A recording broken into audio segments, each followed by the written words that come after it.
This is an interesting problem involving quadratic equations. Let's read the problem. Find the values of the parameter k for which the equation 3x squared minus kx plus 1 has two real distinct roots. So let's think about it. In this particular problem,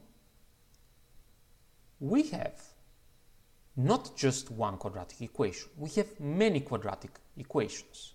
So of course, you could say, well, here's what we have, 3x squared minus kx plus 1 equals 0, and you're going to say, well, that's just one quadratic equation. Yes, from a certain viewpoint, that's correct.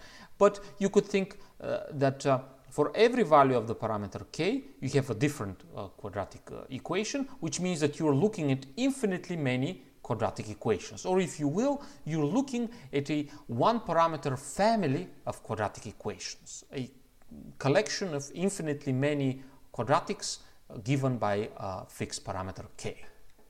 Okay, so we have our quadratic equation. We're being asked to say something about how we can choose the parameter k so as to get particular properties for the solution of the quadratic equation obtained by setting that quadratic equal to 0. Okay, but we don't need to wonder that much. See, we already know a formula for solving the equation 3x squared minus 4x plus 1 equal to 0. So we already know how to solve this. How do we solve it? What are the roots of that quadratic equation?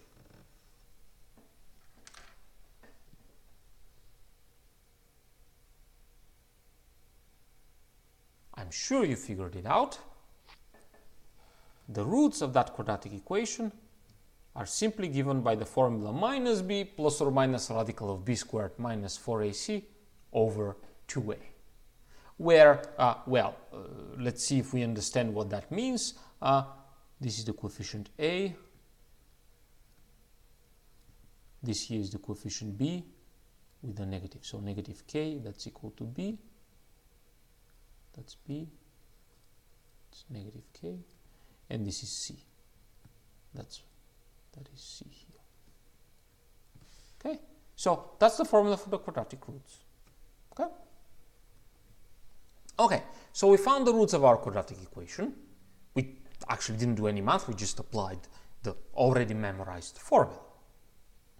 Now, we need to have different roots. So we need to have that x1 and x2 are real and they are distinct. Distinct here means that when we take the two roots, they are not equal. So x1 must be different from x2, which means that this expression here is not allowed to be equal to 0. So this is not okay. Minus b plus or minus radical of 0, not okay, because if we are having radical of 0, that's 0, and x1 and x2 coincide. So that's forbidden. Okay, so for us to have real and distinct roots, we need to have that whatever's under the radical is positive, right? Because whatever's under the radical, if it's negative, we're having complex roots, which are not real.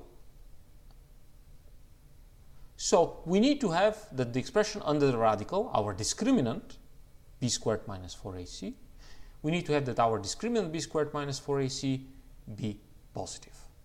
Not 0. 0 doesn't work because when the discriminant is 0, the two roots coincide. Okay, so b squared minus 4ac must be positive.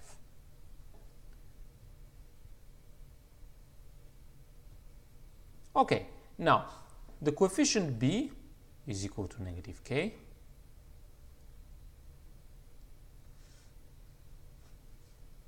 The coefficient a is equal to 3.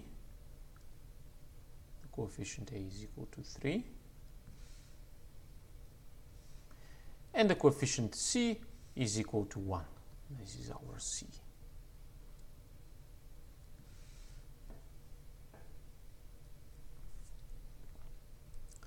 All right. So minus k squared is k squared, so minus 1 squared disappears. And 4 times 3, that equals 12. And 12 times 1 equals 12. So our equation becomes k squared minus 12 greater than 0. That's a quadratic inequality. How do we solve that? Well, that quadratic inequality is solved by transforming 12 to radical of 12, the whole thing squared. So we get k squared minus radical of 12 squared. Now that factors, that is a difference of 2 squares, right? So we're having here a squared minus b squared. That's the situation that we have here. K equals a and b equals 2 radical of 12. So we're having that situation, and a squared minus b squared, that factors, as we remember, as a minus b times a plus b. So that's how this expression here factors. And when we factor it, we get k minus radical of 12 times k plus radical of 12. So that is our factorization. Now this is a factored quadratic, and when you have a factored quadratic, there's an immediate way to solve the inequality obtained by setting that factored expression greater than 0. So what do? We look at the zeros of this expression, k minus radical of 12. So when k equals radical of 12, that expression here disappears, it becomes 0. So we mark the number radical of 12, that's the 0 of this term here. And this term here, k plus radical of 12, disappears when k is equal to negative 12. So when k equals radical of negative radical of 12, so if you replace k with negative radical of 12, that expression here becomes 0. So we mark the 0, so this is the so this expression here, so this is the 0 of that term, and this guy here is the 0 of this term. Okay, so that's how we mark them. And now our two zeros, radical of negative 12 and minus radical of 12 and radical of 12, they split the real line into 3 intervals, those 3 intervals. So here's our real line. What you see here is the real line. So that's the real line. And we have chopped that real line into 3 intervals. Okay. Now, let's think for a while. What happens when the value of the parameter k sits inside this interval? So what happens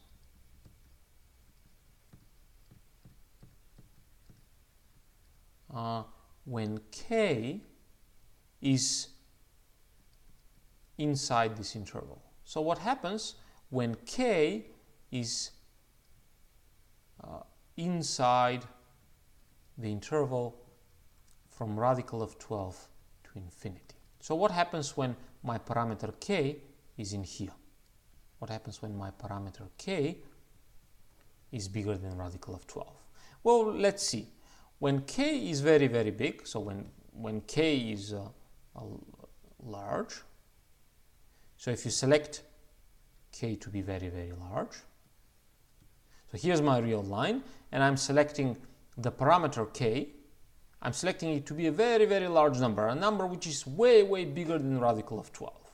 So when I select k to be way bigger than radical of 12, so k is way bigger than a radical of 12, this is a positive quantity here, so is this one, if k is very large. So altogether, the expression that we see here becomes positive. So the sign of this factored expression is positive. Okay, now what happens when k is less than radical of 12 but is bigger than radical of negative 12? When k is less than radical of 12, so when k is less than radical of 12, our expression becomes, well, let's see, if k is less than radical of 12, that if k is less than radical of 12, that means that this expression here is negative.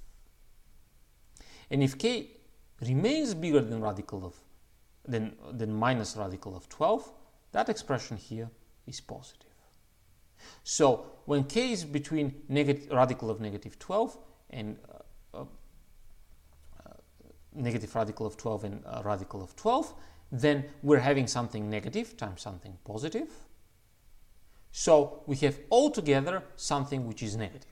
So this expression here is negative when k is between negative radical of 12 and plus radical of 12. And finally, when k is very negative, so when k is very negative,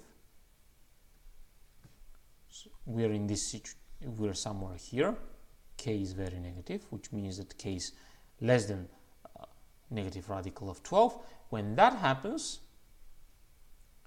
we have some negative quantity times another negative quantity.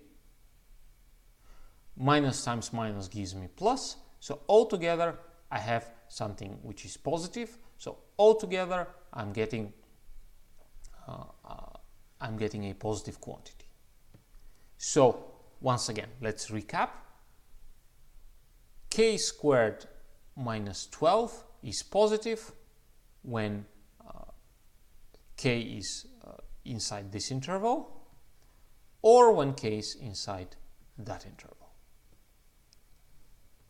So our final answer is that k belongs to the union of the intervals between negative infinity and negative radical of 12, so this interval, union with the interval from radical of 12 to infinity, this interval here. Okay.